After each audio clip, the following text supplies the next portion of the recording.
Welcome back जी नाजरीन, हम break से वापस आ गए और आप देख रहे हैं हमारा show weekend shine with Anisha. और हमारे साथ हमारे दूसरे गेस्ट मौजूद हैं। आज उनसे हम बहुत ज़्यादा बात भी, बहुत सारे सवाल भी करेंगे, जो कि आपको पता है कि रमज़ान के साथ साथ अब आपको पता है कि कोरोना बहुत ज़्यादा उठ रहा है, उस हवाले से भी बात करेंगे और काफ़ी सारे सवाल भी हैं।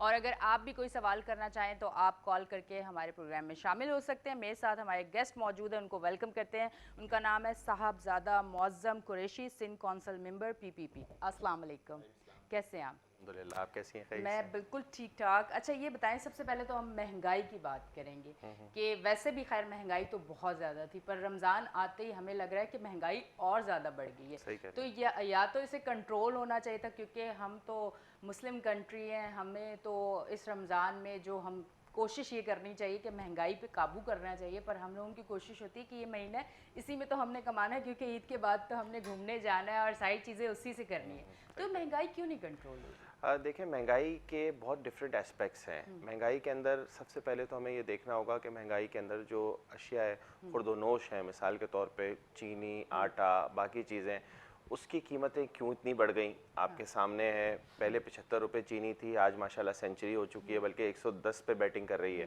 तो हमारे जो वफाकी हुकूमत है, उनको सीरियसली नोटिस लेना चाहिए, क्योंकि महंगाई की चक्की के अंदर जो है आवाम रोज़ बरोज़ दिन ब दिन जिस तरह बुरी तरह पिस रही है। और ये तो सब चीज़ें अपनी जगह, लेकिन रमज़ान के अंदर आप बाकी मुस्लिम ममालिक में देखें तो लोगों के लिए, आवाम के लिए जो है वो रिलीफ पैकेजेस होते हैं। बिल्कुल। लेकिन अनफॉर्चुनेटली हमारी हुकूमत, वफाकी हुकूमत की जानिब से ऐसा कुछ भी नहीं है। और लोग जो हैं वो इतने तंग आ गए हैं। मैं आपको बताऊं कि मैं अक्सर, क्योंकि मेरा अपना हलका है कोरंगी और उधर जाना होता है लोगों के दरमियान, हम अवामी लोग हैं, तो लोग इतने बुरे हाल में हैं। जिस बेचारे की तनख्वाह जो है वो 15,000 20,000 रुपये है, उसका कैसे गुजारा होता है आप बताएं। बिल्कुल। गर्मी की शिद्दत आपके सामने है और फिर रमज़ान रोज़ा, तो बड़ा बुरा हाल है। अल्लाह पाक बस रहम ही करे। लेकिन हमारे लोगों को भी पाकिस्तानी बहैसियत मुसलमान अपने रवैयों के अंदर तब्दीली लानी होगी। अपनी तरफ से कोशिश करके हमें अपना किरदार अदा करना होगा। और जब हम सब अपनी ज़िम्मेदारी समझते हुए अपना किरदार अदा करेंगे, तो मैं समझता हूँ कि इसी तरह माशरे में चेंज आ सकता बिल्कुल। है। जी। अच्छा एक चीज़ और, ये तो समझ आ गई कि महंगाई कहाँ से हुई है, और उसके साथ साथ जो डबल महंगाई, ये जो फ्रूट्स वाले, ये सब्जियों वाले रमज़ान में कर रहे हैं, रेट लिस्ट उनके पास मौजूद होती है पर पता नहीं कहीं अंदर होती है, सामने मुझे तो बिल्कुल भी नहीं नज़र आई। तो ये क्यों नहीं, इन चेक एंड बैलेंस क्यों नहीं है? कम से कम रमज़ान के महीने में तो होना चाहिए, क्योंकि हर इंसान का हक है रमज़ान के महीने जो नेमत अल्लाह ने हमारे लिए नेमतें उतारी हैं वो बिल्कुल ज़रूर सही, हमारे दस्तरखान पे हो। बिल्कुल सही कह रही हैं। देखें, मैं बहैसियत से मतलब सिंध गवर्नमेंट के हवाले से मैं आपको बताऊं, पाकिस्तान पीपल्स पार्टी की जो गवर्नमेंट है, हमने तो स्ट्रिक्ट एक्शंस ले रहे हैं। हर ज़िले के अंदर जो है वो हमारा ऑपरेशन जारी है। चाहे वो गोश्त की कीमतें हों, चाहे वो दूध की कीमतें हों, जो फ्रूट वाले हैं उनकी कीमतें, जो रेट लिस्ट है उससे अगर कोई तजावुज़ करता है तो ज़ाहिरी बात है, इतना बड़ा शहर है कराची की, अगर आप बात करें कॉस्मोपॉलिटन हाँ, सिटी है, तो बहुत सारी जगह पे निगलेक्ट भी हो जाता हो होगा। मैं जाता ये है। नहीं कहता कि हर जगह पे हम लोग जो है वो सारी चीज़ें हो रही हैं, लेकिन बहुत सारी जगह पे जो है वो एक्शंस हो रहे हैं। और उनको फिर जुर्माने भी किए जाते हैं। और उसके बाद जो है वो फिर ज़ाहिरी बात है कि उनको तंबीह की जाती है। अब जेल में तो नहीं डाल सकते अगर हाँ, कोई, मतलब वो भी लोग हमारे ही हैं। मैं, हाँ, वो भी ये बोलते हैं कि सर हम तो बच्चों की रोज़ी कर रहे हैं। तो बस ये है कि बयाना रवि के साथ चीज़ों को लेके चल रहे हैं। तो उम्मीद है कि आहिस्ता आहिस्ता, लेकिन फिर भी अगर आप देखें तो सिंध बेहतर है बाकी सूबों से। बाकी सूबों से। अगर आप बाकी सूबों से कंपैरिजन करें, केपीके से, पंजाब से या बलूचिस्तान से, तो सिंध हर लिहाज से बहुत बेहतर है।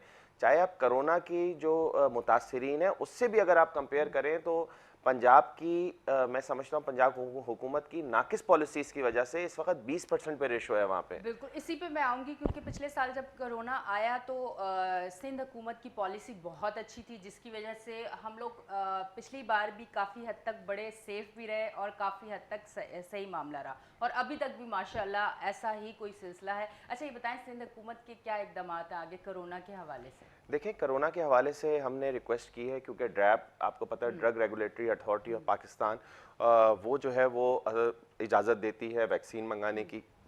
हम ये चाहते हैं कि हमारे जितने भी शहरी हैं तमाम सबको हम वैक्सीन लगाएं, लेकिन इसके अंदर ज़ाहिरी बात है वफाक की इन्वॉल्वमेंट है, क्योंकि ड्रग रेगुलेटरी अथॉरिटी जो है वो वफाक के पास है। लेकिन जितनी भी वैक्सीन हमें मिली हैं, आप अभी भी इस वक्त जाएं या वैसे कभी शाम में आपको मौका मिले, आप हमारे वैक्सीनेशन सेंटर्स पे जाएं। NICVD के अंदर खालिदीना हॉल है, आर्ट्स काउंसिल के अंदर, मतलब जितने भी हमने वैक्सीनेशन सेंटर्स बनाए उधर पे बड़ा अच्छा लोगों को ट्रीट किया जा रहा है, बहुत तरीके से मैनेज किया जा रहा है। तो हम अपनी तय जो हमारी जिम्मेदारी है वो तो हम खुश असलूबी से अदा कर रहे हैं, और कोशिश ये कर रहे हैं कि क्योंकि वफाक नहीं 50 इयर्स अबव, पहले 60 इयर्स अबव था, 50 इयर्स अबव का स्लॉट है, तो उसको जो है वो फ्री लगानी चाहिए। लेकिन लोग जो है पैसे दे के भी लगवा रहे हैं, क्योंकि वफाक ने इजाज़त दी है लोगों को। मैं समझता हूँ सबको फ्री लगाना रियासत की जिम्मेदारी है। जो जो शहरी है, मैं टैक्स देता हूँ, मैं इस मुल्क का बाशिंदा हूँ, तो मेरा हक बनता है कि मुझे जो हुकूमत है, वफाक की हुकूमत, वो मुझे वैक्सीन करे। और दुनिया में ऐसा हो रहा है, लेकिन अनफॉर्चुनेटली हमारे साथ जो हमारी इमरान खान नियाज़ी साहब के इर्द गिर्द का जो माफिया है, जो उनके फैसिलिटेटर भी हैं, लेकिन वो चाहे वो चीनी माफिया की की सूरत में हो, चाहे वो आटा माफिया की सूरत में हो, अब जो है वो कोरोना वैक्सीन माफिया की सूरत में भी हैं। तो वो खुद इंपोर्ट करते हैं, उसमें करोड़ों रुपए की उनकी खुद बुर्द है। तो इस तरह उनका कारोबार और धंधा चल रहा है। अच्छा, मतलब हमारा टाइम आते आते अगर हो जाए, अल्लाह ना करे, तो फिर तो ये बड़ा खतरनाक हो बड़ा जाएगा, क्योंकि खतरनाक हो अभी तो जाएगा। हमारा टाइम है, अभी तो Exactly. आगे एज वालों को वैसे कहते हैं औरतें बहुत अपनी उम्र छुपाती हैं, पर इतनी भी नहीं है, कोई 60 साल। अच्छा जी, ये थोड़ा सा बात को चेंज कर रही थी मैं। अच्छा, हम आते हैं थोड़ा सा इस तरफ, कोरोना की तरफ, क्योंकि अब जैसे जैसे सारी सिचुएशन आस पास नज़र आ रही है, अगर हम पाकिस्तान में ही देखें, पंजाब में बहुत ज़्यादा फैल चुका है, तो इस तरफ अब क्या सिलसिला? अब लग रहा है कि कुछ सख्ती सिंध में ज़्यादा नज़र आ रही है। नहीं, बिल्कुल आप सही कह रही हैं, सिंध में सख्ती ज़्यादा नज़र आ रही है, लेकिन यही हमारी सिंध गवर्नमेंट की पॉलिसी थी, जिस वजह से सिंध के अंदर रेशो पंजाब से कम है। हमने सही टाइम पे शादियों के ऊपर पाबंदी की, हमने सही टाइम पे लॉकडाउन लगाए, हमने मैक्रो और माइक्रो अच्छा, लोग आपसे नाराज हो जाएंगे। अच्छा नहीं, आपने कहा शादियों पे पाबंदी नहीं शादियों मतलब कहने का मकसद ये है कि बहुत बड़ी बड़ी हाँ, तकरीब पे हमने जो है वो पाबंदी, शादियों पे बिल्कुल पाबंदी नहीं, एक नहीं, ज़्यादा करना चाहे तो ज़्यादा भी कर सकते हैं, लेकिन जो है वो जो तकरीब है उसकी, जिसके अंदर बहुत सारे बड़े बड़ी इवेंट्स होते हैं, 1000-2-2 हज़ार लोग आते हैं, तो उसके ऊपर हमने कहा था कि भाई अपनी लिमिटेड घर में कर लें, सादगी से कर लें। तो क्योंकि ये इतनी बड़ी वबा है, अगर हम एक दूसरे का, हम खुद अपना ख्याल नहीं करेंगे तो हम दूसरे का ख्याल भी नहीं कर सकते। लोग मास्क बिल्कुल नहीं पहन रहे, आप देख रही हैं, तो हम तो यही रिकमेंड करेंगे कि मास्क वगैरह पहने। आप देखें कि हमने टाइमिंग शॉपिंग मॉल्स की बना दी हैं, ऑफिस की टाइमिंग्स चेंज हो गई हैं, रमज़ान की वजह से भी और साथ ही कोरोना की वजह से भी। तो सिंध गवर्नमेंट बहुत सीरियसली, स्पेशली मुराद अली शाह साहब और हमारे चेयरमैन बिलावल भुट्टो ज़रदारी साहब ने जो है वो बहुत ज़्यादा इसके ऊपर निगाह रखी हुई है, बहुत ज़्यादा तवज्जो है पूरी काबीना, सिंध काबीना की, और डेली की बुनियादों पे जो स्टेक होल्डर्स हैं, जो डॉक्टर्स हैं, उनके साथ मशवरा भी करते हैं कि अब हमें दिन ब दिन बदलती हुई सूरत हाल के ऊपर क्या एक्शंस लेने चाहिए। तो ऐसा नहीं है कि हम घर में सो रहे हैं और सुबह उठ के हमें पता चले टीवी से कि वो हमारे वज़ीर आज़म साहब कहते हैं कि मुझे टीवी देख के पता चला कि शायद डॉलर की रेट बढ़ गया है। तो ऐसा नहीं है, हम अपनी आवाम के मसाइल से बखूबी वाकिफ़ हैं, और इंशाल्लाह जितना हमसे हो सकता है, बल्कि अपनी बिसात से बढ़ के आवाम को रिलीफ देने की कोशिश कर रहे हैं, और इंशाल्लाह देते रहेंगे। अच्छा, एक चीज़ और कि जैसे अब क्योंकि सोशल मीडिया आपको पता बहुत ज़्यादा एक्टिव है, हमें बहुत सारी चीज़ें यहाँ से पता चलती, मुझे तो रात को बहुत सारी चीज़ें पता चली, जो सुबह से मैं बहुत ज़्यादा हैरान हूँ कि हमारे पड़ोसी मुल्क में जो सिचुएशन है। तो पिछले साल भी जब ये वबा आई तो सिंध हुकूमत के बड़े अच्छे इकदाम थे कि अल्लाह ना करे कि अचानक बहुत ज़्यादा हो गया, तो उसके लिए बड़े सेंटर और ये सारी चीज़ें बनाई हुई थी। तो अभी भी वो चीज़ें उसी जगह या उससे थोड़ा बढ़ा दिए, क्योंकि थर्ड वेव कह रहे हैं कि बहुत ज़्यादा भरपूर आई है पंजाब और इधर उधर कराची सिंध जो है माशाल्लाह उस हिसाब से नहीं है, बचा हुआ है। और अल्लाह, मैं तो हम दुआ करते हैं कि पूरी दुनिया को बचाए। मुसलमान है, मुसलमान वही है जो सिर्फ अपना भला नहीं सबका भला चाहता है। सबका भला करता है, सही चाह रहे, सही कह रही हैं आप बिल्कुल। देखिए, हमने पहले भी फोर्स ही किया था कि अभी इस वक्त पेशेंट्स अगर बढ़ रहे हैं तो आने वाले 15 दिन में क्या सूरत हाल होगी, आने वाले 1 महीने में क्या सूरत हाल होगी, तो उस हिसाब से हमने जो है वो पूरी उसके हिसाब से प्लानिंग कर ली थी। हमने एक्सपो सेंटर के अंदर बड़े बड़े सेंटर्स, कोविड रिलीफ सेंटर्स बनाए थे, जिसके अंदर अगर कोई पेशेंट जो घर के अंदर क्वारंटीन नहीं कर सकता तो ही कैन गो देयर, उधर पे वो क्वारंटीन कर ले, जिसके घर के अंदर इश्यूज़ हैं। हमने सक्खर के अंदर कितना बड़ा आपको पता है बनाया, पूरे सिंध के अंदर हमने तो काम किया। तो उस हवाले से अभी भी हमारी सिंध गवर्नमेंट बहुत सीरियसली इस चीज़ को देख रही है और डेली बेसिस के ऊपर मीटिंग्स सीएम साहब कंडक्ट कर रहे होते हैं, जिसमें हमारी अदी अजरा पेचो जो मिनिस्टर हैं हेल्थ की, तो वो उसको देख रही हैं। और इंशाल्लाह आप देखेंगी कि अगर आप कंपेयर भी करें, बल्कि पीछे भी पिछले 2 साल 1 साल के अंदर और अब आगे भी आप देखिएगा कि सिंध जो है वो बहुत एमिकेबली और बहुत अच्छे तरीके से जो है वो आवाम को रिलीफ देने के अंदर जो है वो कामयाब हो रहा है जी। अच्छा, अब सुनने में आ रहा है ये इसमें किस हद तक सच्चाई के प्रॉपर लॉकडाउन लग सकता है, जो सिचुएशन है इसमें मतलब कितने % सच्चाई हो सकती है? देखें क्योंकि ये लोग बहुत ज़्यादा डरे हुए हैं, मुझ समेत। हाँ देखें, ये तो कबलज़ वक्त होगा ये बताना कि मतलब अगर लॉकडाउन लोग लगेगा। ना समझे तो ऐसा भी हो सकता है, हाँ आप लोग समझ देखिए, जाएं। ये डिपेंड हाँ, करता है सिचुएशन पे। ज़ाहिरी बात है, मीटिंग्स के अंदर जो डॉक्टर्स, जो स्टेक होल्डर्स बिल्कुल। और जो हमारे मिनिस्टर और सारे जो मिलके जो फैसला करते हैं, वो ज़ाहिरी बात है आवाम की बेहतरी के अंदर होगा।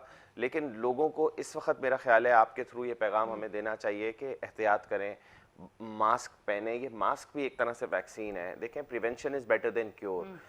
तो मास्क ज़रूर पहने जब तक आपको वैक्सीन नहीं लगी। वैक्सीन लगने के बाद भी एहतियात करना बहुत ज़रूरी है। हमारे फैमिलीज़ हमसे इंटरेक्ट करती है, हम तो बाहर जाते हैं, फैमिलीज़ बाहर नहीं जा रही होती, लेकिन जब हम बाहर से कोई चीज़ कैरी करके घर में लाएंगे तो ज़ाहिरी बात है वो भी इफेक्टिव हो जाते हैं। तो मैं समझता हूँ कि मास्क वगैरह सारी मतलब ज़रूरी पहनना चाहिए, उसको लाजिम और मलजूम कर लें। और उसके साथ साथ जो है वो सैनिटाइज़र्स वगैरह, हाथ धोने का इंतज़ाम और उसका जो है वो अमल को जारी सारी रखें। तो अल्लाह पाक बाकी मदद करने वाले हैं। बिल्कुल जी। नाजरीन, आज आप जो हमारा शो देख रहे हैं कोरोना पे, इसलिए बात ज़्यादा मैं कर रही हूँ और सवालों की तरफ भी आऊँगी बिल्कुल, पर कोरोना पे बात ये इसलिए की जा रही है कि प्लीज़ खुदारा आप लोग समझें इस बात को कि ये जो मास्क है ये आपने ज़रूर पहनना है। और मैं औरतों को कहूँगी, लड़कियों को कहूँगी, बच्चियों को कहूँगी, क्योंकि किसी को औरत का और वो लड़की अपने आप को कहती हुई तो नाराज़ हो जाएगी रमज़ान में मुझसे। तो आप अगर मास्क इसलिए नहीं पहनते क्योंकि वो सिर्फ ब्लैक होते हैं या वो दूसरे मास्क होते हैं और उसमें फ़ैशन ख़राब हो जाता है, तो खुदा के लिए जैसा ड्रेस बनवा रहे हैं वैसा मास्क बनवाएं, फ़ैशन का फ़ैशन और सेफ्टी की सेफ्टी। तो मेरे हाल से मास्क जो है ना वो आपने लाजमी कोशिश करें, इफ्तार पार्टीज़ बिल्कुल ना जाएं, क्योंकि ये बड़ा हमारा इशू है कि हमने रमज़ान में, कल भी मैं एक देख रही थी, बहुत अच्छे हमारे कुछ दोस्त हैं कि एक बहुत बड़ी जगह पे काफ़ी लोग जमा थे, खैर मैं तो नहीं गई, तो मुझे बड़ा अजीब सा लगा कि यार ये लोग, मतलब हम लोग ही अगर नहीं समझेंगे तो फिर बाकी लोगों को हम लोग क्यों गए। ये हम लोगों को, हर इंसान को कोशिश करनी चाहिए कि अपनी तरफ से या तो एक तो रश वाली जगह पे ना जाएं, ज़्यादा लोगों से ना मिलें अगर ज़रूरत नहीं है, और साथ साथ मास्क जो है वो ज़रूर पहने। अच्छा जी, मुझे साथ साथ मैं कोरोना से हट के थोड़ा सा इस चीज़ पे आ जाऊँगी कि अक्सर मेरे शोज़ पे काफ़ी गेस्ट आते हैं और अक्सर ये बात होती है कि कराची जो है वो कराची नहीं रहा। कराची बहुत ज़्यादा जो है रोड ख़राब, पानी का मसला, सीवरेज का निज़ाम ख़राब, वो तो खैर है क्योंकि जब वो बारिश आई थी पिछले साल तो इतना पानी हर घर, हर रोड, और बहुत ज़्यादा लोगों के मार्ट में भी पानी गया, जो बेचारे बहुत ज़्यादा उनको लॉस भी हुआ। तो इस साल कुछ अच्छा, कुछ बेहतरी के लिए कुछ काम पहले से किया जा रहा है या आया जब बारिश आएगी तो हम सब रोड पे आके फिर काम करेंगे? इस हवाले से ज़रूर देखें, हमारे बड़ा देखने वालों को बताएं। बहुत अच्छा आपने सवाल किया और मेरे ख्याल है कि लोगों को अवेयरनेस की भी ज़रूरत है। लोगों को पता होना चाहिए कि गवर्नमेंट किस लेवल पे काम कर रही है। देखें, कराची को अगर हम कराची पे बात करते हैं तो कराची को हमें माजी के झरोकों में भी देखना होगा। वो कहते हैं ना, याद माजी अजाब है यारब। तो 3 दिहाइयों से जो कराची के साथ होता रहा, बहरहाल मैं इस टॉपिक डिटेल में नहीं जाऊंगा, ना वो मौका है ना वो दिन रमज़ान शरीफ के चल रहे हैं, लेकिन कराची के साथ बहुत ज़्यादा लसानी बुनियादों पर जुल्म और सितम होता रहा। यहाँ के बच्चे, नौजवानों को कलम की जगह जो है वो बंदूकें पकड़ा दी गई। लेकिन अल्हम्दुलिल्लाह जब से सिंध गवर्नमेंट ने टेक ओवर किया चीज़ों को, अब चाहे वो हेल्थ इश्यूज़ हों, चाहे वो प्लानिंग एंड डेवलपमेंट हो, चाहे वो इंटीरियर के इशूज़ हों, हमने जो है वो कराची को रिलीफ दिया। कराची के अंदर आप ये देखें कि अभी तक जितनी भी डेवलपमेंट हो रही है वो तमाम की तमाम सिंध गवर्नमेंट कर रही है, जिसके अंदर अरबों रुपए के प्रोजेक्ट्स हैं। आप घर से निकलती होंगी, जिधर भी रहती हैं, वहाँ से जब आती होंगी तो आपको रोड से अंदाज़ा होता होगा। आपको शायद पता हो कि 4-6 महीने पहले जो DMCs थी जिनका टेन्योर ख़त्म हो गया, जब से सिंध गवर्नमेंट ने उसको टेक ओवर किया तो सफाई भी बेहतर हुई। और उसकी वजह सिर्फ और सिर्फ ये है कि हम काम करना चाहते हैं, हम दावे नहीं करते।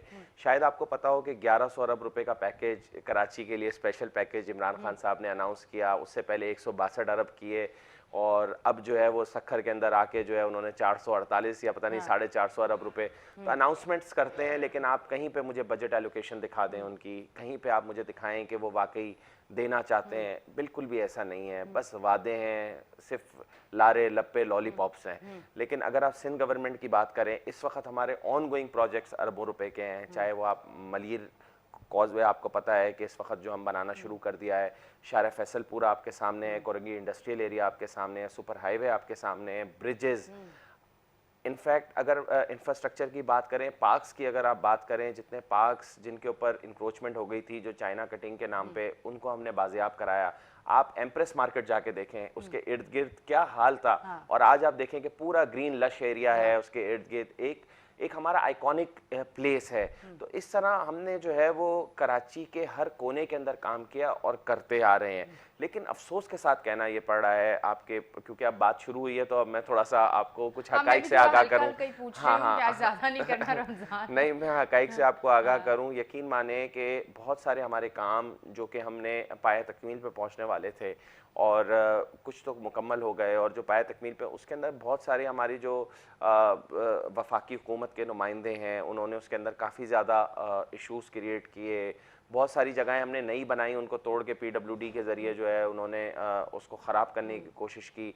पानी का मसला बहुत बड़ा मसला है जिसको सिंध गवर्नमेंट बहुत गौर से देख रही है, बहुत तवज्जो है हमारी कराची के अंदर। लेकिन अफसोस के साथ फिर मैं माजी के झरोकों में इसलिए जाता हूँ कि 3 दिहाइयों के अंदर पाइपलाइंस को अंदर प्लेटें डाल के पानी को डाइवर्ट करके फैक्ट्रियों को बेचा गया। आवाम आबादी से जो लोग जिनसे वोट लेके वो आया करते थे, वो उन्हीं को जो है वो महरूम कर दिया गया पानी से। तो इस वक्त सिंध गवर्नमेंट ने डिसैलिनाइजेशन प्लांट्स के ऊपर काम किया है जो कि समंदर के पानी को साफ़ करके देते हैं। K2, K1, K4 प्रोजेक्ट्स के ऊपर काम कर रहे हैं, नई पानी की लाइनों के ऊपर काम कर रहे हैं। जो पुरानी लाइनें, पुरानी इंफ्रास्ट्रक्चर, उनमें जितना ज़्यादा हम लोग बेहतरी ला सकते हैं उस पर काम कर रहे हैं। अच्छा, दूसरा एक और चीज़ जो बहुत अहम है वो है अफराद। जब हमने वाटर बोर्ड को संभाला, वाटर बोर्ड 3 तिहाइयों से आपको पता है कि इनके पास था, तो वाटर बोर्ड के अंदर जो भर्तियां थीं, जो काम करने वाले लोग थे, वो सियासी बुनियादों पे भर्ती हुए थे, जिनको बस 12 बजते थे, 1 बजे तो आए, हाजिरी लगा दी, नहीं तो एक हफ्ते तक हाजिरी नहीं है। तो उसके ऊपर सिंध गवर्नमेंट ने बहुत स्ट्रिक्ट एक्शन लिया कि जो नहीं आते अपने काम पूरा तरीके से करें, तो उनके खिलाफ एक्शंस हुए डिपार्टमेंटल। फिर जाके अब हम इस पोजीशन में आए हैं कि अल्हम्दुलिल्लाह वो हालात जो आज से 2 साल 3 साल पहले रमज़ान के अंदर पानी के होते थे, आज वो नहीं है। लेकिन मैं ये नहीं कहता कि सब कुछ ठीक हो गया है, बट स्टिल बहुत कुछ करने की ज़रूरत है। हम कोशिश कर रहे हैं, बट हमारी डायरेक्शन है, हमें अपनी मंजिल, हमें अपने गोल का पता है। ये नहीं कि हमें पता ही नहीं, हम रोज़ मिनिस्टर चेंज करते रहें। आज हमसे पहले हम वादे करते थे 30-90 दिन के अंदर हम जो है वो मुल्क की तकदीर बदल देंगे, दूध की नहरें और शहर के शहतूत जो है वो दरख्तों से बरसेंगे। लेकिन जो है वो अनफॉर्चुनेटली फिर हमें चेंज करना पड़ा, फिर दोबारा चेंज करना पड़ा, अब चौथी बार चेंज किया। IG पंजाब हम 5 दफ़ा चेंज कर चुके हैं, मतलब कि इंतहा है। तो लेकिन सिंध गवर्नमेंट ऐसे नहीं है। सिंध गवर्नमेंट पाकिस्तान पीपल्स पार्टी ज़िम्मेदार जमात है, आपको पता है, और आवाम की नुमाइंदा जमात है। सिंध के लोग हम पे भरोसा करते हैं, भारी मैंडेट से हम आए हुए हैं, तो अल्हम्दुलिल्लाह हम पहले भी डिलीवर करते आए। आप यकीन माने, मैं आपकी एक नॉलेज के अंदर इजाफा करूँ कि सिंध के जो हॉस्पिटल्स हमने इस्टेब्लिश किए हैं, उधर पे हज़ारों की तादाद में KPK, पंजाब और बलूचिस्तान के मरीज़ आके मुस्तफ़ीज़ होते हैं। हज़ारों की तादाद में, सिर्फ 38 से 40 हज़ार तो KPK से आते हैं, 80 हज़ार से लेकर 1.5 लाख तक पंजाब से आते हैं, बलूचिस्तान से हज़ारों लोग आते हैं। तो इस वक्त सिंध जो है वो माँ का किरदार अदा कर रहा है पूरे पाकिस्तान के लिए। तो मैं समझता हूँ कि खिराज तहसीन भी पेश करता हूँ आपके होते हुए, और आप लोगों से भी गुजारिश करूँगा कि आप लोग और सपोर्ट करें। आप लोग हमेशा जो है अच्छे लोग अच्छी चीज़ों को सपोर्ट करते हैं, तो इस तरह हम सब मिल के, क्योंकि देखें जो काम आप कर सकती हैं वो हम नहीं कर सकते, जो हम कर सकते हैं वो, क्योंकि आप लोग अवेयरनेस, मीडिया पर्सनस हैं, लोग आपको फॉलो करते हैं, लोग आपकी बात सुनते हैं, तो लोगों को यही कॉन्सेप्ट दें कि कोशिश करें। और ये कोरोना के इन हालात के अंदर अल्लाह पाक बस हमसे हमारी इससे जान छुड़ाए। इस वक्त तो दुनिया के अंदर एक ख़तरनाक मूवमेंट कोरोना के हवाले से हमारे पड़ोसी मुल्क के अंदर भी आप सोशल मीडिया पे देख रही होंगी कि ऑक्सीजन की कमी की वजह से हज़ारों लोगों की तादाद में जो है वो अमवात वक़ू पज़ीर हो रही हैं। तो बस मैं सिर्फ़ और सिर्फ ये कहूँगा कि अब रमज़ान शरीफ तो अब ख़त्म है, इसके अंदर आखिरी रातें भी आ रही हैं, उसके अंदर भी कोशिश करें कि घरों पे या अगर मस्जिद में भी गए हैं तो मतलब SOPs का ख्याल रखें, और फिर ईद के ऊपर जो दावतें होती हैं उसके अंदर भी ख्याल करें। तो ये अगर हम मिल बांट के अपनी जिम्मेदारी समझेंगे, मैं समझता हूँ, तो फिर हम इससे मुकाबला कर सकेंगे। अदरवाइज़ जो है वो ये एक मौलिक वबा है जो कि आग की तरह, जंगल की आग की तरह फैल रही है। बिल्कुल। और ये सिलसिला सिर्फ ईद पे नहीं, अभी रमज़ान में भी है कि इफ्तार में हम कहीं ना कहीं आपको काफ़ी सारे लोग मिल ही जाएंगे, तो ये वाला सिलसिला है। और अच्छा ये बताएं कि रेस्टोरेंट जो है वो अभी वहाँ पे लोग जा रहे हैं, इफ्तार कर रहे हैं, खाना डिनर है, या वो अब रुक चुका है सिलसिला, क्योंकि अब थोड़ा थोड़ा मामला कुछ खराबी की तरफ नज़र आ रहा है। देखिए कुछ जगहों पे हमने, कुछ एरियाज़ के अंदर जहाँ पे पेशेंट ज़्यादा थे वहाँ पे हमने लॉकडाउन किया, वहाँ के रेस्टोरेंट्स के अंदर नहीं हो रहा है। लेकिन कुछ जगहों पे जहाँ पे हो भी रहे हैं वहाँ पे एसओपीज़ के साथ हो रहे हैं, ओपन एरियाज़ में हो रहे हैं, बंद एरियाज़ में नहीं हो रहे हैं। हमने वहाँ उनको पाबंद किया है, सैनिटाइजर्स अवेलेबल करें, हर टेबल के ऊपर लोग मास्क यूज़ करें, एहतियात के साथ जो है वो इसको कंटिन्यू करें। लेकिन जब आप देखेंगे कि अगर गवर्नमेंट के देखेगी, स्टेक होल्डर्स जो सिंध गवर्नमेंट के हैं, जिसके अंदर हेल्थ के डॉक्टर्स हैं, पैरामेडिकल स्टाफ है, अगर वो ये बात ज़रूरी समझेंगे कि हाँ अब ये बंद हो जाना चाहिए, तो उसको बंद करने में भी सिंध गवर्नमेंट जो है वो आवाम की भलाई के लिए कोई भी स्टेप लेने में जो है वो पीछे नहीं हटेगी इंशाल्लाह। ठीक है जी। अच्छा ताजिर आज़ाद, पहले थोड़ा सा एक इशू हुआ था कि वो पिछले हफ्ते, अच्छा ये क्या था कि पिछले हफ्ते जो है वो हफ्ता और इतवार बंद था, और फिर अब इस दफ़ा फिर फ्राइडे बंद हो गया, तो अब यही रहेगा Friday and Saturday, sorry Sunday. Actually देखें ये होती है बात जमहूरियत की। हाँ। हम एक जमहूरी हुकूमत हैं, हमारे रवैये जमहूरी हैं। जब हमारे पास बिजनेस कम्युनिटी आई, हमारे पास दुकानदारों की एसोसिएशन आई, हमारे पास चेंबर्स आए, उन्होंने आके हमें बताया कि हम ये चाहते हैं कि आप हफ्ते इतवार की जगह जुम्मा और इतवार कर लें, तो हमने कहा कि ठीक है, हमने खुले दिल के साथ उसको तस्लीम किया। हमने कहा ठीक है, अगर इसके अंदर आप लोग ये समझते हैं कि ये बेहतर है, तो हमने उसको फिर उसका नोटिफिकेशन हुआ सिंध गवर्नमेंट की जानिब से। तो बात सिर्फ और सिर्फ ये है कि जमहूरी रवैयों की बात है।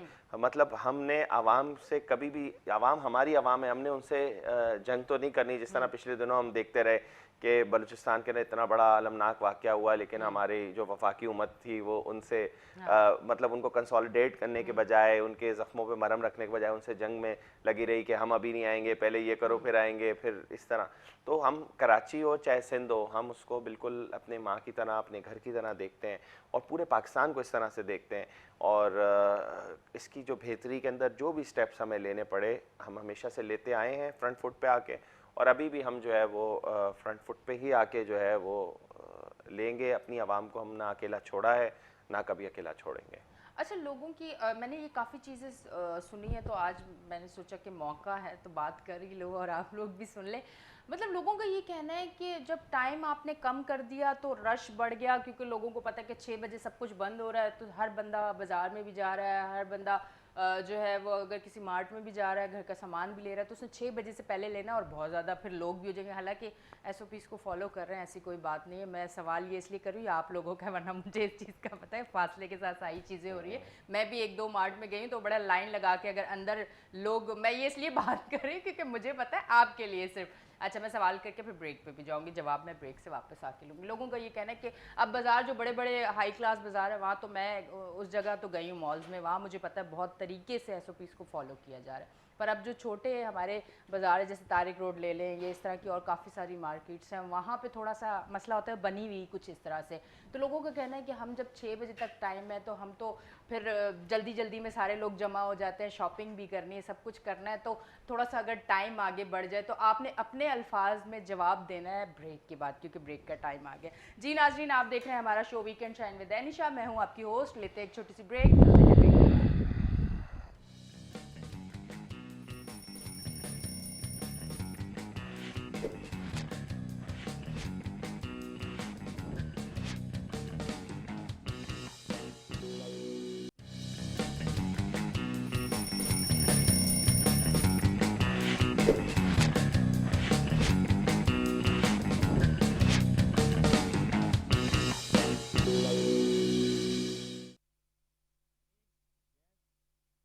नाज़रीन, हम ब्रेक से वापस आ गए और आप हमारा शो देख रहे हैं वीकेंड शाइन विद एनिशा।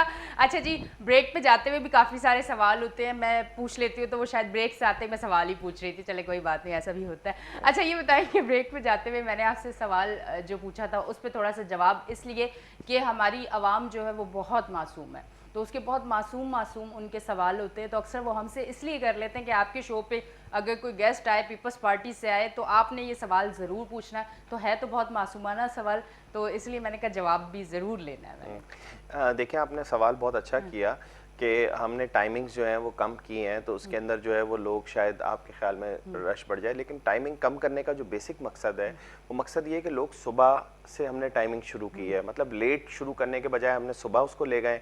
और इसके अंदर सबसे ज़्यादा फ़ायदा ये है कि मैं आपको एक बात बताऊं, हर घर से हम तो ये कहते हैं जैसे शॉपिंग के हवाले से कोई एक शख्स जाके पूरे घर का सौदा सल्फ लेके आ सकता है। हाँ। ठीक है। और जो बाज़ारों के अंदर आपने जैसे बात की, तो उसके अंदर हमने बाज़ारों की जो एसोसिएशंस होती हैं उनको ज़ाहिरी बात है हर दुकान को भी हमने जो हमारा एक अवेयरनेस पैकेज है वो तो हम टीवी और अखबारी उसके ज़रिए भेज ही रहे हैं कि यार अपना एहतियात करें। रोज़ हमारे स्पोक्स पर्सन इन गवर्नमेंट अपनी तमाम प्रेस कॉन्फ्रेंसेस में बोल रहे होते हैं, सीएम साहब भी बोल रहे होते हैं कि एहतियात करें। लेकिन मैं ये समझता हूँ कि हमने जो एसोसिएशंस हैं, जिस तरह आपने बाज़ारों के नाम लिए XYZ, उनकी एसोसिएशंस को भी हमने बोला है कि आप जो है वो इसको लाजिम और मलजूम करें SOPs को, और कोशिश करें कि लोगों के दरमियान फासला हो। और कुछ दुकानों को हमने इस बात पे नोटिस भी किया और बाद में कुछ को सील भी किया, जिधर पे SOPs की एक बड़ी सुपरमार्केट है, मैं नाम नहीं लेना चाहता, लेकिन उधर पे SOPs पे अमल नहीं हो रहा था। लोग एक साथ खड़े थे क्योंकि हमने एक सर्टेन, आपने देखा होगा हर सुपरमार्केट के अंदर हर दुकान के बाहर एक निशान बना हुआ है, तो ये सिंध गवर्नमेंट ने ये इनिशिएटिव लिया है, तो उसके ऊपर जो अमल नहीं कर रहा तो जाहिर बात है उनके खिलाफ एक्शन हमने लिया है। लेकिन ले भी रहे हैं, लेकिन कुछ जगह पे हो सकता है निगलेक्ट भी हुआ हो, तो आपके तवज्जुल से कभी कोई ऐसा हो तो आप ज़रूर बताइएगा कि कहीं किसी बाज़ार के अंदर ऐसा हो रहा है जहाँ पे आप ये समझती हैं कि जो कि ख़तरनाक सिचुएशन है, तो ज़रूर उसकी निशानदेही आप करिएगा। कहीं अगर हमसे चूक गया है तो हम आपके तवज्जुल से जो है वो इस काम को अंजाम देंगे। और बिल्कुल, और हम लोगों को कोशिश करनी चाहिए, हम ये सवाल जो करते हैं, ये सवाल मैंने पूछना नहीं था, पर ये इसलिए पूछा कि मुझसे काफ़ी लोगों ने पूछा ये सवाल।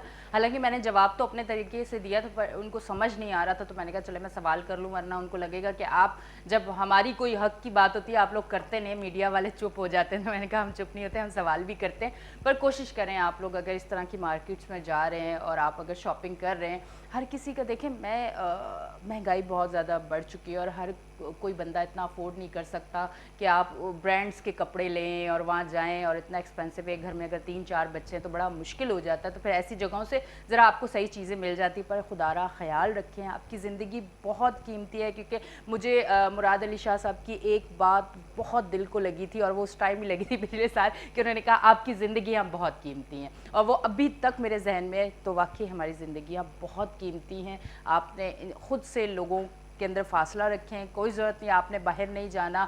आप फिर जब कोरोना ख़त्म होगा इंशाल्लाह हम लोग फिर पार्टीज़ में जाएंगे, फिर हम लोगों से मिलेंगे, फिर हम घूमेंगे, सब कुछ करेंगे। ज़िंदगी हुई तो हर चीज़ होती रहेगी। अच्छा ये बताएं, अब आपकी तरफ आते हैं, आपकी लाइफ में क्या चेंज आया कोरोना के आते ही, थोड़ा सा ये भी बताएं। देखिए, कोरोना के आते ही चेंज तो काफ़ी सारे आए। जाहिर बात है जिस तरह हम ओपनली सारी रात मतलब इवनिंग्स में सोशल गैदरिंग्स में जाया करते थे, जाहिर बात है उसको हमने स्ट्रिक्ट डाउन किया, लिमिटेड किया, और हर वक्त मास्क ही आपके सामने रखा हुआ है। ये मास्क हर वक्त जो है वो आप इसको यूज़ करते हैं, सैनिटाइज़र यूज़ करते हैं। तो ये कुछ चीज़ें हैं जिनको जो है वो हमने किया है। बहुत बड़ी दावतों को ना हम फॉलो, मतलब खुद भी नहीं रख रहे, ना हम किसी में जाने की, क्योंकि अगर कोई रख भी लेता है तो हम माजरत कर लेते हैं कि नहीं भाई ये जिम्मेदारी है, इसको हमें जिम्मेदारी के साथ जो है वो निभाना है। तो ये चेंजेस आए हैं। फिर अगर फैमिली के अंदर जाएं तो फैमिली के अंदर जो बच्चे हैं उनके स्कूल्स नहीं हैं, जो कॉलेजेस हैं उधर, फिर ऑफिस की टाइमिंग्स ऑफिस के अंदर, तो इस तरह बहुत सारी चीज़ें हैं जो इम्पैक्ट तो आए, लेकिन हमें इसके साथ अब जीना सीखना है, बिल्कुल सीखना है। इसकी हमें आदत डालनी है, एक दूसरे से किस तरह के इन रवैयों के अंदर अपने हमें चेंज लेके आना है, फासले से कोशिश करके बात करनी है, आपस में एक दूसरे के साथ जो है वो बहुत क्लोज, जो अक्सर आपने देखा है बैठना और हाथ मिलाने के हवाले से बहुत ज़्यादा आजकल आप देखें बस कुछ लोग मिलाते भी हैं, कुछ जो है वो थोड़ा सा हम लोगों को दोस्तों का बड़ा आजकल हो गया कि हम दूर से यूं कर लेते हैं, ये बड़ा अच्छा है। ये मुझे लगता है कोरोना चला भी गया तो ये वाली आदत हो जाएगी, ये वाली आदत हो जाएगी। तो बस इस तरह से चेंजेस आए हैं ओवरऑल सिचुएशन के अंदर, मैं समझता हूँ।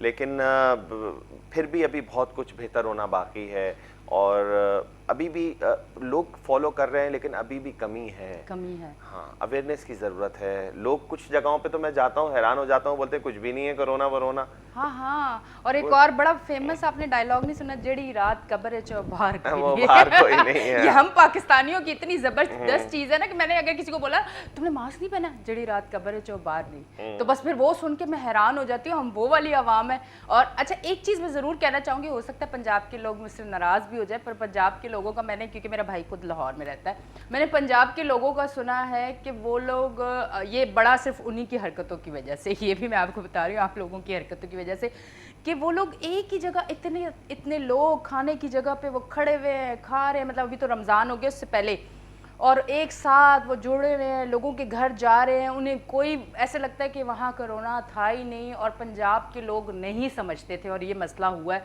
और पंजाब में बहुत ज़्यादा बढ़ गया। खुदा के लिए आप पंजाब वाले ना बनिएगा, और पंजाब वाले मुझे टिका टिका के मेरी बेइज्जती करेंगे, पर ये वाकई ये पंजाब में मैंने देखा है, क्योंकि मुझे वहाँ से जब कॉल्स भी आती है तो वो कहते हैं कि यार तुम लोग सिंध वाले, कराची वाले लोग कितने सुलझे हुए लोग हो कि तुम लोग सुनते भी हो और अमल भी करते हो। मतलब हम लोगों में 20% लोग होंगे जो नहीं कर रहे होंगे, वरना 80% लोग खुद बहुत सहमे में डरे हुए कि वो कर रहे हैं। वहाँ पे ऐसा नहीं है। देखिए, इसके ऊपर तो मैं कोई ऐसा कमेंट नहीं दे सकूंगा लेकिन जो है वो मैं, हाँ, ये एक बात कर सकता हूँ कि वहाँ पे ऑलरेडी 20% रेशो है कोरोना का। और उसकी वजह यही होगी ना कि हम वहाँ पे जिम्मेदारी लोग अपनी समझ के उस पर अमल नहीं कर रहे। यहाँ पे अल्हम्दुलिल्लाह 6% पे हैं हम, अभी 8-9% पे गए हैं, लेकिन कराची जितना बड़ा शहर तो पूरे पाकिस्तान में कोई नहीं है ना। कॉस्मोपॉलिटन सिटी है, मतलब अगर आप तिब्बी सहूलियात की बात करें वो भी यहाँ पे अवेलेबल है, NICVD, NICH, हमने जो इतने इदारे यहाँ पे खड़े किए हैं, तो लेकिन जो है वो थोड़ा सा रवैयों में चेंज करने की ज़रूरत है, और इसको सीरियसली लेना होगा। जिनके घर से कोई जाता है ना, यानी आप यकीन माने कि मैं समझता हूँ कि उसको इस दर्द का पता है, और जिन्होंने अपने बड़े क्लोज प्यार करने वाले, अपने दोस्त, भाई, माँ बाप जो इसमें खोए हैं, इस बीमारी ने खा लिए, तो मेरा ख्याल है कि आगे हमें भी सोचना चाहिए। बिल्कुल। अच्छा जी, एक चीज़ मैं क्लियर करती जाऊंगी, थोड़ा सा गालियों से बचते हुए, कि एक चीज़, पाकिस्तान जो है ना, ये तमाम सूबे हम सब एक है, ये अलग अलग कलर के फूल और अलग अलग खुशबू है, जब ये जुड़ता है तो एक महकता हुआ गुलदस्ता बनता है। और मुझे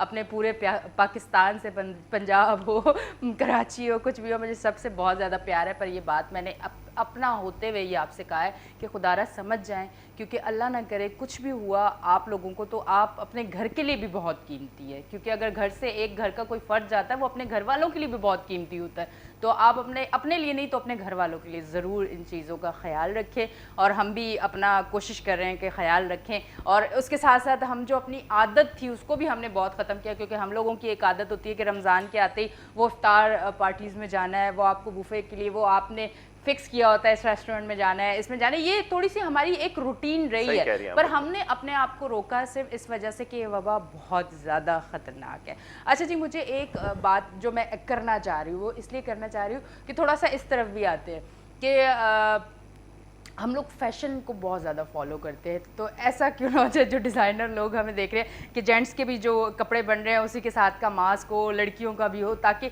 लोग फैशन की वजह से शायद मास्क लगाना शुरू हो जाए। क्योंकि वैसे तो काफ़ी लोग मैं देखती हूँ कि वो पास बाइक पे भी साथ साथ बैठे हुए होते और ऐसे ही जा रहे होते और उनको कोई फ़र्क नहीं। अगर वो शायद फैशन में अगर ये चीज़ आ जाए, हमारे डिज़ाइनर लोग जो हमें देख रहे हैं वो अगर बनाना शुरू कर दें तो मेरे हाल से कुछ ज़्यादा हो जाएगा मास्क। देखें, एक चीज़ शायद आपकी नज़र से गुजरे हो, लेकिन मैं भी, मेरी नज़र से भी गुजरे हैं कुछ जगहों पे। मैंने देखा कि लोग बड़े मैचिंग के मास्क पहन रहे हैं, बड़े डिज़ाइनर्स ने कपड़ों के साथ जो है वो मास्क भी रखे हुए हैं, पर काफ़ी ब्रांड्स पे मेरा भी पिछले दिनों जाना हुआ। और एक और चीज़ आपको बताऊं कि ये जो ट्रेंड है, ये चेयरमैन बिलावल भुट्टो जरदारी साहब लेके आए। अजरक का सबसे पहले मास्क चेयरमैन साहब ने पहना। सिर्फ सिंध सकाफत नहीं, फिर जो सराइकी अजरक थी ब्लू कलर की, उसका मास्क चेयरमैन साहब ने पहना ताकि अवेयरनेस क्रिएट हो, हमें अपने वतन से मोहब्बत का इजहार हो। फिर 14 अगस्त पे आपने झंडे का मास्क पहना। तो इस तरीके से जो है वो हमारे लीडरान को चाहिए कि इस कॉन्सेप्ट को आम करें, लोग अट्रैक्ट होके दिल से, यूथ है, यंग लोग हैं, वो अपने तरीके से पहनना चाहें, अपने तरीके से पहने, और इसमें अगर फैशन फॉलो करना चाहते हैं फैशन फॉलो करें, डिज़ाइन फॉलो करना चाहते हैं डिज़ाइन फॉलो करें। हमारी तो सिंध इन्वायरमेंटल प्रोटेक्शन अथॉरिटी ने हज़ारों की तादाद में मास्क लोगों के अंदर जो है वो तकसीम किए, जिसमें हर कलर के मास्क थे। तो एक जगह पे वो तकसीम कर रहे थे, तो वहाँ पे एक गवर्नमेंट ऑफिसर थे, तो मैंने उन्हें कहा, मैं उस वक्त ब्लू कपड़े पहना था, तो मैंने कहा मुझे ग्रीन कलर का मास्क दे, तो मैंने कहा नहीं मुझे ब्लू दो क्योंकि ब्लू मेरे कपड़ों से मैच होता है। तो एक लाइटर मोड के लिए ये मैंने आपसे शेयर किया। तो मैं समझता हूँ कि आपकी बात अच्छी है कि ये डिज़ाइनर्स को भी, और जहाँ जहाँ जो सूट मिल रहे हैं, जैसे ख़वातीन के लिए एक 3 पीस सूट होता है या शलवार कमीज़ और दुपट्टा, तो इसके साथ एक मैचिंग का मास्क भी हो ताकि वो उसको यूज़ भी कर लें। क्योंकि ये कहने का मकसद ये है कि हम ये ना सोचें कि अब थर्ड वेव आई है, इसके बाद वैसे तो हमारी दिल से दुआ है और यही दुआ रहेगी कि अब ये वबा बिल्कुल हमेशा के लिए ख़त्म हो जाए, पर हमें इसके साथ जीना सीखना चाहिए। ये कहीं ना कहीं रहेगी हमारे बीच में, तो हमें अपने जो है ना रहन सहन थोड़ा सा चेंज करना होगा। अगर हमें अजीब सा लगता है, क्योंकि लड़कियों को बहुत ज़्यादा अजीब लगता है, तो मैं आज उनके लिए बात करूँगी। अगर आपको ये अजीब लगता है ये वाला मास्क लगाना, मुझे तो बिल्कुल भी नहीं लगता। अगर लगता है तो जो ड्रेस आप बनवा रहे हो सेम वैसा दर्जी से ड्रेस मास्क बनवा लो। अगर आप बाहर डिज़ाइनर के ड्रेसेस नहीं पहन रहे तो नॉर्मल कोई भी ड्रेस बना रहे हैं वैसा मास्क बनवा लें। खुद एक फ़ैशन मैं लड़कियों से कहूँगी ये शुरू कर दें, ताकि कम से कम इसी वजह से हम लोग मास्क तो पहनना शुरू कर दें, कम से कम हम बचे तो सही। ठीक है जी, अब थोड़ा सा फिर से घूम के, क्योंकि मैं हर जगह हर चीज़ को इसलिए कर रही हूँ क्योंकि हमें लड़कियाँ भी काफ़ी देखती हैं और वो फैशन की वजह से बहुत ज़्यादा चीज़ें होती है कि नहीं मास्क बुरा लगेगा, कि अब ड्रेस दूसरे है और मास्क हम पहने, ये बीमारी समझें कि अब हमारे साथ रहेगी, थोड़ी कम ज़्यादा, कभी आएगी बहुत ज़्यादा और कभी बहुत कम। अगर हम सोचें कि नहीं ये नहीं, अब वो आप देखें डेंगू का एक दौर बहुत जालिम आया है, अभी भी बहुत कम है जी, सही पर है हमारे बीच बिल्कुल में। सही कह रही हैं। तो यही तरीक़ेकार है कि हमें जीना सीखना चाहिए इसके साथ। अच्छा ये बताएं, बच्चे पिछले दिनों बहुत ज़्यादा खुश हो गए, हो सकता है एग्ज़ाम ना हो, फिर एकदम से होंगे, बच्चे रोना शुरू हो गए कि ये क्या चीज़ है कि मतलब अब होंगे। अब बच्चे दोबारा खुश हो रहे हैं, कह रहे हैं कि नहीं जो हालात बन रहे हैं तो हो सकता है कि एग्जाम ना हो। इस पे थोड़ी सी हम बात करते हैं क्योंकि हमें बच्चे हमारा शो बहुत देखते हैं सैटरडे संडे को। देखिए मैं सिंध गवर्नमेंट के हवाले से आपको बात करूं, मैंने आपको बताया हमारी हुकूमत जमहूरी हुकूमत है, तो जब भी हमारे जो मिनिस्टर साहब हैं जो कि एजुकेशन को देख रहे हैं, सईद गनी साहब, वो जब भी इस हवाले से फैसला लेने जा रही होती है सिंध हुकूमत, तो उसके अंदर तमाम स्टेक होल्डर्स को हम लोग बिठाते हैं, जिसके अंदर प्राइवेट स्कूल एसोसिएशंस, जो हमारे सेक्रेटरीज़ हैं, जो स्कूल्स के नुमाइंदे हैं, एनजीओज़ भी जो स्कूल्स के अंदर काम कर रही हैं, तो उनको जो है वो हम ऑन बोर्ड लेते हैं और फिर एक मशवरे के साथ और फिर डॉक्टर्स की हिदायत को देख के मद्देनज़र रखते हुए फैसला लेते हैं कि क्या किया जाए। तो अभी तो आपको पता है एक्सटेंड हुआ है कुछ टाइम, अब आगे देखते हैं क्या होता है, क्योंकि उससे 2 दिन पहले एक मीटिंग होनी है, तो उसके अंदर अगर रेशो खतरनाक हद तक अगर बढ़ जाता है, खुदा ना खास्ता, तो फिर शायद बंद हो, लेकिन अगर खुदा ना खास्ता अगर नहीं बढ़ता और हमारा रेशो कम होता है तो फिर हम स्कूल्स को ज़ाहिरी बात है खोलेंगे भी। लेकिन देखिए तालीम भी तो हासिल करनी है ना बच्चों ने। देखिए हम अगर इस लिहाज से पीछे जा रहे हैं तो फिर हम तालीमी लिहाज से भी तो पीछे हो जाएंगे हमारे बच्चे। पिछली बार भी जो है वो बच्चों ने बहुत ईजी ले लिया पढ़ाइयाँ, सर कोरोना था, हम पढ़ नहीं सके, क्लासेस नहीं ले सके। अच्छा ऑनलाइन का भी एक बहुत बड़ा मसला ये है कि बहुत सारी किसी कहीं पे लाइट नहीं है, तो कि कोई बोलता है हमारे यहाँ मिस अभी लाइट गई हुई है, हम अभी नहीं पढ़ सकते, हम ऑनलाइन नहीं आ सकते। तो ये बहुत सारी चीजें हैं जो कि देखनी होती हैं। अच्छा हमारे पास फ्री नेट भी नहीं है ना, इस पे भी थोड़ी सी सिंध हुकूमत कुछ कर रही है आगे, क्योंकि जब ऑनलाइन अब हमारी हो सकता है, मुझे लगता है कि अब ऑनलाइन पे ये हम लोगों को, क्योंकि दुनिया भर में तो है, हमारी तरफ ये सारे सिलसिले इतने ज़्यादा नहीं थे, पर कोरोना के आते ही वो एकदम से जब हम पे आया तो बच्चे तो समझ ही नहीं पा रहे। आप यकीन करें अभी तक बहुत बच्चे ऐसे हैं कि वो ऑनलाइन को समझ ही नहीं पा रहे, वो उस चीज़ को एक्सेप्ट ही नहीं कर रहे। पर सबसे बड़ा जो इस टाइम प्रॉब्लम है वो नेट का प्रॉब्लम है। काफ़ी जगहें ऐसी हैं, वालिदैन ऐसे हैं जो अफोर्ड नहीं कर सकते वाईफाई, और अगर अफोर्ड कर भी लें तो फिर वो लाइट भी जाती है, हमारे लाइट भी जाती है, सर्दी में भी 3-4 बार टाइम तो जाती ही जाती है। तो फ्री नेट के ऊपर क्यों नहीं? सिंध हुकूमत तो इतने अच्छे अच्छे इकदाम कर रही है। सिंध हुकूमत को मैं सच बताऊं तो मैं बचपन से बहुत ज़्यादा मेरी मोहब्बत है। सिर्फ मेरी मोहब्बत क्यों है और आज तक मोहब्बत वो इस वजह से कि शहीद बेनज़ीर भुट्टो साहिबा से मुझे बहुत, जब बचपन से जब मैंने उनको पहली बार सुना, पहली बार देखा, उस टाइम से आज तक वो मोहब्बत और वो इंशाल्लाह कायम रहेगी। बहुत बेहतरीन, बहुत अच्छी औरत वो अपनी लाइफ में रही हैं और बहुत अच्छी लीडर भी रही है। जी देखिए, शहीद मोहतरमा की बात निकली है तो पहले मैं उनसे शुरू करूँगा थोड़ा बहुत। देखें, शहीद मोहतरमा, शहीद रानी, शहीद बेनज़ीर भुट्टो साहिबा सिर्फ पाकिस्तान की लीडर नहीं थी, पूरी दुनिया की लीडर थी। वो एक अजीम माँ थी, अजीम बेटी थी, अजीम बहन थी और तमाम मुसलमान ममालिक में पहली वज़ीर आज़म, यंग वज़ीर आज़म। उनके मतलब दुनिया के अंदर उनकी रिस्पेक्ट, एजुकेशन में जाएँ, ह्यूमन राइट्स के ऊपर बात करें, अब औरतों के हकूक़ के ऊपर बात करें। आपको पता है ये जो पाकिस्तान के अंदर वुमेन बैंक इस्टेब्लिश हुआ, ये बेनज़ीर भुट्टो साहिबा की तरफ से किया हुआ है। मतलब अगर आप सिंध हमारी जो पाकिस्तान पीपल्स पार्टी की हुकूमत को पिछले जब से पाकिस्तान पीपल्स पार्टी ने इस्टेब्लिश हुई है भुट्टो साहब से लेके अभी तक, तो उसके अंदर आप देखेंगे पाकिस्तान के पास आज जिस चीज़ पे हम लोग फ़ख्र करते हैं वो सारी चीज़ें ही पाकिस्तान पीपल्स पार्टी की दी हुई हैं।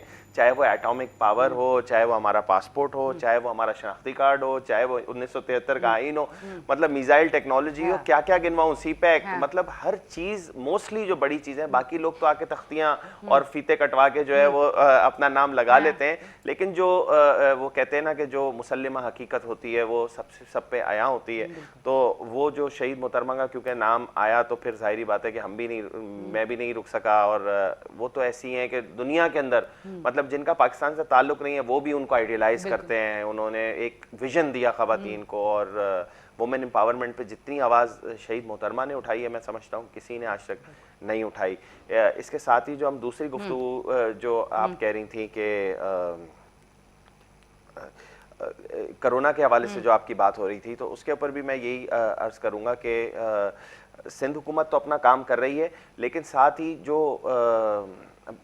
लोगों को भी अपनी जिम्मेदारी समझनी चाहिए। और आपका तीसरा सवाल था आईटी के हवाले से, तो आईटी के अंदर मैं आपकी नॉलेज में लाना चाहता हूँ कि हम बहुत सारी यूनिवर्सिटीज़ के अंदर हमने फ्री वाईफाई कॉन्सेप्ट, हमारे जी तैमूर टालपुर साहब हमारे आईटी के मिनिस्टर हैं, उन्होंने जो है बहुत सारी यूनिवर्सिटीज़ को फ्री वाईफाई जोन कर दिया है, क्योंकि बच्चे जो हायर एजुकेशन वाले हैं उन्हें ज़्यादा वाईफाई की ज़रूरत होती है, तो वो फ्री वाईफाई कर दिया है। कुछ यूनिवर्सिटीज़ रह गई हैं, वो भी उनसे हमारा डिस्कशन चल रहा है। लेकिन आपके तवस्सुल से मैं ये पैगाम देना चाहूँगा कि वफाकी हुकूमत को इसको सीरियसली लेना चाहिए, क्योंकि सारे फंड्स वफाकी हुकूमत के पास, आपको पता है, वो इसमें आईटी सेक्टर में उन्हें इन्वेस्ट करना चाहिए।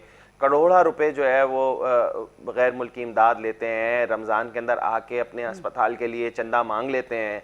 एक मैं MP MNA इनके जीते हुए मैं देखा 3 तलवार पे कशकोल लेके पैसे मांग रहे थे, सारी आवाम को इन्होंने चंदे पे लगा दिया है। भाई आवाम को चंदे से, नौजवानों को चंदे पे लगाने के बजाय, चंदा मांगने के बजाय, भिखारी बनाने के बजाय उनको IT की तरफ उनका रुझान होना चाहिए और मैं समझता हूँ कि इस सेक्टर में उन्हें इन्वेस्ट करना चाहिए। ठीक है जी, हमारे शो का टाइम बिल्कुल ख़त्म हो चुका है और मुझे आवाज़ें आना शुरू हुई बस है जी। अच्छा जी, बहुत बहुत शुक्रिया, आप हमारे शो पे तशरीफ़ लेके आए। मैंने कोशिश की कि कोरोना के हवाले से भी बात करूँ, थोड़ा सा कोरोना से हट के भी थोड़ा उस स्टाइल में भी बात करूँ जिस स्टाइल में हमारे देखने वाले हमें समझ सकते हैं। तो मैं थोड़ा उस तरफ भी गई, हालांकि मुझे रमज़ान का महीना है तो मुझे उस तरफ नहीं जाना था, पर मुझे आपको समझाने के लिए उस तरह से भी सवाल करना पड़ा। बहुत बहुत शुक्रिया आप हमारे शो पे आए। आपका थैंक यू। अच्छा जी नाजरीन, आप देख रहे थे हमारा show weekend shine with Anisha, और इसी तरह मेरा शो देखते रहें, पसंद करते रहें, अपनी मोहब्बत देते रहें। कल संडे, कल मैं फिर आऊँगी, कल आपने शो हमारा फिर से देखना है। तो इसी तरह ये सिलसिला जारी रहेगा तब तक जब तक आप मुझे अपनी मोहब्बत देते रहेंगे और मैं इसी तरह शो करती रहूँगी। तो अपना रखें बहुत ज़्यादा ख्याल, खुश रहें, आबाद रहें। अपनी होस्ट एनिशा को दे इजाज़त, कल फिर मिलेंगे। अल्लाह हाफ़िज़।